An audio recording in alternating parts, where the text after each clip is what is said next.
ಸುಧಾ ಅಂತೇಳಿ ಅವರು ತವರು ಮನೆ ಅದಾಗಿರ್ತದೆ. ಅವರನ್ನು ಜೈಪುರ ಪೊಲೀಸ್ ಠಾಣೆ ವ್ಯಾಪ್ತಿಯ ಕಾಲವಾಡಿ ಅಂತೇಳಿ ಆ ಒಂದು ಗ್ರಾಮದಲ್ಲಿ ಅವರಿಗೆ ಸುಮಾರು 13 ವರ್ಷಗಳ ಹಿಂದೆ ಮದುವೆ ಮಾಡಿಕೊಟ್ಟಿರ್ತಾರೆ.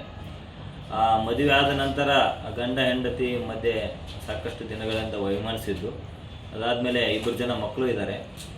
ಕಳೆದ 2 ವರ್ಷಗಳಿಂದ ಅವರು ಗಂಡನ ಮನೆಯಲ್ಲಿ ಇರದೆ ತವರು ಮನೆಯಲ್ಲಿ ವಾಸವಾಗಿರ್ತಾರೆ. ಗಂಡ ಕಿರುಕುಳ ಕೊಡ್ತಾ ಇದ್ದಾನೆ ಅಂತೇಳಿ ಆವಾಗ ಅವರು ಮನೆಯವ್ರಿಗೆ ಹೇಳಿದ್ರಿಂದ ಅವರು ತವರು ಮನೆಯಲ್ಲಿ ಇಟ್ಕೊಂಡಿರ್ತಾರೆ.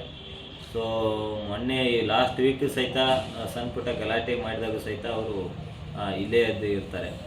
ಸೊ ಇವತ್ತು ಬೆಳಗ್ಗೆ ಸುಮಾರು ಒಂದು 8:30ರಿಂದ 8:50 ಒಂದು ಅವಧಿಯಲ್ಲಿ ಆತ ಏಕಾಏಕಿ ಬಂದು ಒಂದು ಕಟ್ಟಿಗೆ ಅಂತಂದರೆ ಏನು ವುಡ್ ಒಂದು ರಿಪೀಸ್ನಿಂದ ಅವ್ರ ತಲೆಗೆ ಹೊಡೆದು ಕೊಲೆ ಮಾಡಿದ್ದಾನೆ.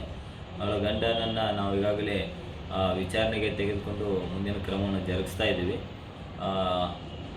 ಅವರು 2 ಮಕ್ಕಳು ಸಹಿತ ಇದ್ದಾರೆ.